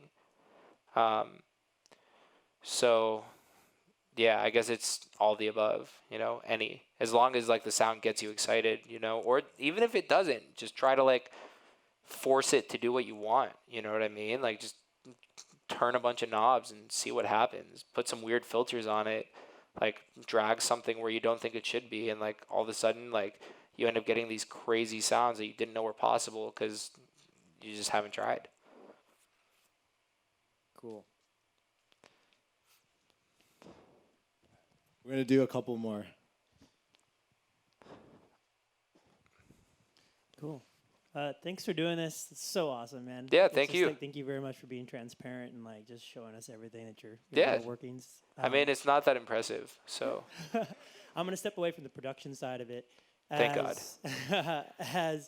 As someone who's sort of developing their brand, their sound, what's like 3 key advice that you would give to someone sort of just starting on the precipice, just literally getting into it? What's some like, key things you're like, oh man, I wish I freaking knew that. Right. So like have you came up with a name yet, or like what? Yeah, what? name's there. Okay. And sort of the vision for the look and the sound is there. I mean. Next step. 3 Next key step. advice. I don't know. I mean, other than, like what I said when I was talking before, like patience and, making sure that the brand and whatever is relevant to yourself and yada, yada, yada. I mean, part of me wants to say, like, don't be afraid to invest in yourself. You know what I mean? Like, if you want to get your logo done, I spent way more money than I had in my bank account on my logo, which is the same Jauz logo that I use today. I got my money's worth. You know what I mean? But like, I think I spent $500 on the original design, and I did not have $500 in my bank account. I borrowed it from my mom. I paid her back, but I mean, I didn't have it, and I could barely buy food. So like, how was I going to pay for that? And I was like, look, like, I don't think my student loans are going to cover this. Like, I don't think I can get away with, creating my brand. But it was worth it because I've had that logo now for like 6 years, and you don't want to have to go through a rebrand halfway through. But other than that, I mean, you know, whatever you need to do to make it feel real, I guess. You know, whether that's creating the socials and like one thing my business teacher at Icon told me that I probably should have listened more to is like create your socials and get active on them way before you want to actually do something with them, because you need to be comfortable being on Twitter, on Instagram, on Facebook all the time before you actually need to be. I hate being on social media still. And yeah, that one lesson really resonated with me. And yeah, I don't know, just go for it, man. Right on, thanks.